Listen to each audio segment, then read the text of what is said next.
இது dream tech Tamil. இன்றைக்கி நம்ம வந்து எதை பற்றி பார்க்க போகிறோம் பார்த்திங்கன்னா, CIFNET அவங்களோட BFSc nautical சயின்ஸோட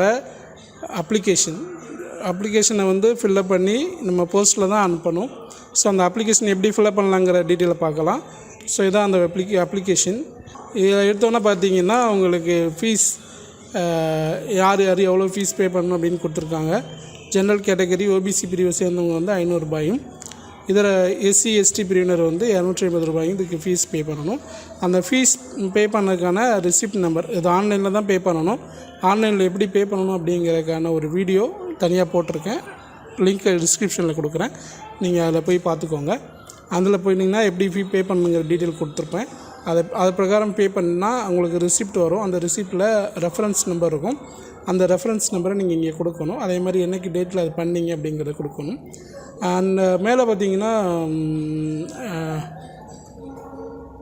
entrance examination centre இது வந்து 2 இருக்குது. ஒன்று சென்னை, இன்னொன்று எர்ணாகுளம். ஸோ இதில் வந்து நீங்கள் நம்ம ஆல்மோஸ்ட் தமிழ்நாடு எல்லாமே சென்னை தான் ப்ரிஃபர் பண்ணுவோம். ஸோ சென்னை நீங்கள் கொடுத்துக்கோங்க. கொடுத்ததுக்கப்புறம் பார்த்தீங்கன்னா நேம், அப்ளிகன் நேமை பொறுத்த வரைக்கும் கேபிட்டல் லெட்டரில் என்டர் கொடுங்க, எழுதுங்க தெளிவாக அழகாக. அதே மாதிரி வந்து ஃபாதர், பேரண்டாக அம்மாவோ யாரோ உங்கள் கார்டியனோ பேரண்டோட டீட்டெயில் என்னவோ அவங்களோட டீட்டெயில் கொடுங்க. அப்புறம் டேட் ஆஃப் பர்த்தில் date, month, year as usual நம்ம எப்பயும் கொடுக்குற மாதிரி கொடுத்துடலாம். டேட் அஸ்ஸான் 1 அக்டோபர் 2022, அக்டோபர் 1 உங்களுக்கு என்ன ஏஜ் ஆகிருக்கும் அப்படிங்கிறத இயர்ஸில் அதில் கொடுக்கணும். ஒருவேளை நீங்கள் செப்டம்பரில் முடிச்சிருக்கீங்க, அக்டோபர் 1 உங்களுக்கு ஒரு வயசு ஆரம்பிக்க இருந்தால் கூட அந்த ஏஜ் தான் நீங்கள் அதில் மென்ஷன் பண்ணணும். அண்ட் மேலா ஃபீமேலான்னு ஜெண்டர் கேட்டிருக்காங்க, அதை கொடுத்துருங்க.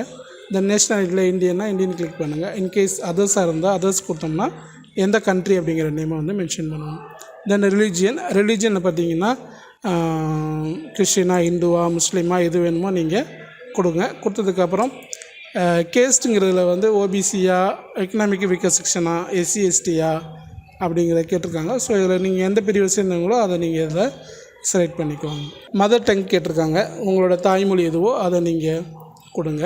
ஸோ இதோட ஃபஸ்ட் பேஜ் பிடிச்சி. செகண்ட் பேஜ் பார்த்தீங்கன்னா உங்களுடைய அட்ரஸில் வந்து 2 கேட்டிருக்காங்க. கம்யூனிகேஷன் அட்ரஸ், பர்மனெண்ட் அட்ரஸ், ரெண்டுலேயுமே கூட உங்கள் ஃபோன் நம்பரும் அண்ட் இமெயில் ஐடியும் கேட்டிருக்காங்க. தென் கீழே பார்க்கும்போது உங்களோட எலிஜிபிலிட்டி குவாலிஃபிகேஷன் கேட்டிருக்காங்க. 12th முடிச்சிருக்கீங்களா, என்ன பண்ணியிருக்கீங்க அப்படிங்கிறது. நீங்கள் இப்போ 12th முடிச்சிருந்தீங்கன்னா HSCன்னு கொடுத்துக்கோங்க. தென் மேக்ஸிமம் மார்க் அப்டைன்டு. இப்போ டேட் எக்ஸ்டெண்ட் பண்ணியிருக்காங்க. ஜூன் 20 இல்லை, ஜூலை 5 வரைக்கும் நமக்கு டைம் கொடுத்துருக்காங்க. ஸோ அதனால் உங்கள் ரிசல்ட் வந்ததுக்கப்புறம் உங்களுடைய ரிசல்ட்டில் எவ்வளோ மார்க் நீங்கள் அப்டைன் பண்ணியிருக்கீங்க, எடுத்திருக்கீங்க அப்படிங்கிறத மென்ஷன் பண்ணியே நீங்கள் வந்து அப்ளிகேஷனை அனுப்பலாம். அதே மாதிரி வந்து கீழே பார்த்தீங்கன்னா உங்களோட நீங்கள் என்ன மீடியம் பண்ணீங்க, தமிழ் மீடியமா இங்கிலீஷ் மீடியமா, இதில் வந்து ஹிந்தி இங்கிலீஷ் தான் கொடுத்துருக்காங்க. இன்கேஸ் நீங்கள் தமிழ் மீடியம்னா அதர்ஸ்ன்னு கொடுத்துட்டு நீங்கள் தமிழ்ங்கிறத மென்ஷன் பண்ணிவிடுங்க. அதே மாதிரி பார்த்தீங்கன்னா இப்போ கீழே பார்த்துங்க த டீட்டெயில்ஸ் ஆஃப் 10th மார்க்ஸ் கேட்டிருக்காங்க. எந்த இயர் பாஸ் பண்ணீங்க, எவ்வளோ மார்க் எடுத்தீங்க, மேக்ஸிமம் மார்க் எவ்வளோ, இதில் பர்சன்டேஜ், குறிப்பாக அதில் பார்த்தீங்கன்னா இங்கிலீஷ் மார்க் எவ்வளோ அப்படிங்கிறத மட்டும் இதில் கேட்டிருக்காங்க. எந்த ஸ்கூலில் நீங்கள் படிச்சிங்க அப்படிங்கிற நேமையும் இதில் கொடுக்கணும். இன்கேஸ் நீங்கள் 12th பாஸ் பண்ணியிருந்தீங்கன்னா 12th டீட்டெயில்ஸ், என்னென்ன சப்ஜெக்டில் எவ்வளோ மார்க், தமிழ், இங்கிலீஷ், மேக்ஸில் எவ்வளோ, எந்த இயர் பாஸ் பண்ணீங்க, அண்டு மேக்ஸிமம் மார்க் எவ்வளவு, மினிமம் நீங்கள் அப்டைன் பண்ண மார்க் எவ்வளவு, எத்தனை பர்சன்டேஜ், 10th எப்படி கொடுத்தீங்களோ அதே டீட்டெயில் கொடுக்கணும். ஸோ கொடுத்ததுக்கப்புறம் கீழே வந்து ஸ்பெஷலாக சயின்ஸில், அதாவது ஃபிசிக்ஸ் எவ்வளோ மார்க்கு, கெமிஸ்ட்ரி எவ்வளோ மார்க்கு, பயாலஜியில் அது கம்ப்யூட்டரில் எவ்வளோ மார்க்கு அப்படிங்கிறத கொடுக்கணும். முடிஞ்ச செகண்ட் பேஜ். தேர்ட் பேஜ் பார்த்தீங்கன்னா உங்களுக்கு டிக்ளரேஷன் தான் கேட்டிருக்காங்க. டிக்ளரேஷன் கீழே வந்து பேரண்ட்டு, அப்ளிகண்ட் 2 பேருமே இதில் சைன் பண்ணணும். பேரண்ட் வந்து என்ன மாதிரி ரிலேஷன்ஷிப், இல்லை கார்டியன் வந்து என்ன மாதிரி ரிலேஷன்ஷிப் அப்படிங்கிறத கீழே மென்ஷன் பண்ணணும். அதுக்கப்புறம் கீழே பார்த்திங்கன்னா எல்லாமே ஆஃபீஸுக்காக தான் கொடுத்துருக்காங்க. ஸோ இதோட நம்ம அப்ளிகேஷன் ஃபில் பண்ண வேண்டியது எல்லாமே முடிஞ்சிருச்சு. தென் நெக்ஸ்ட் பேஜில் பார்த்தீங்கன்னா ஹால் டிக்கெட் தான் கொடுத்துருக்காங்க. அதில் 2 ஃபோட்டோ ஒட்டணும். ஃபோட்டோ ஒட்டிட்டு அப்ளிகேனோட பேர், அப்புறம் அப்ளிகேனோட சிக்னேச்சர், இது மட்டும்தான் கேட்டிருக்காங்க. ஸோ நீங்கள் அதை மட்டும் என்ட்ரு பண்ணிவிட்டு இந்த அப்ளிகேஷனோட தேவையான அனெக்சஸ் வச்சு நீங்கள் வந்து போஸ்ட்டில் அனுப்பிடலாம். ஸோ அனுப்புறதுக்கு முன்னாடி நீங்கள் எல்லாமே சரியாக ஃபில்லப் பண்ணியிருக்கீங்களா அப்படிங்கிறத செக் பண்ணிக்கோங்க.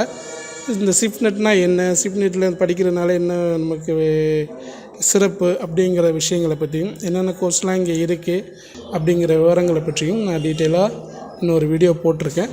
ஸோ அந்த வீடியோவோட லிங்க் வந்து மேலே ஐ பட்டன்லேயும் கீழே வந்து டிஸ்கிரிப்ஷன்லேயும் கொடுத்துருக்கேன். ஸோ அதில் போய் பாருங்கள். ஃபீஸ் கட்ட வேண்டியதுக்கும் தனியாக ஒரு வீடியோ நான் போட்டிருக்கேன், அதையும் போய் பாருங்கள். என் சேனலுக்கு சப்போர்ட் பண்ணுங்கள், சப்ஸ்கிரைப் பண்ணுங்கள். அப்படியே பக்கத்தில் இருக்க பெல் பட்டனை ப்ரெஸ் பண்ணிங்கன்னா நான் போடுற வீடியோ எல்லாமே உங்களுக்கு உடனுக்குடனே வந்து கிடைக்கும்.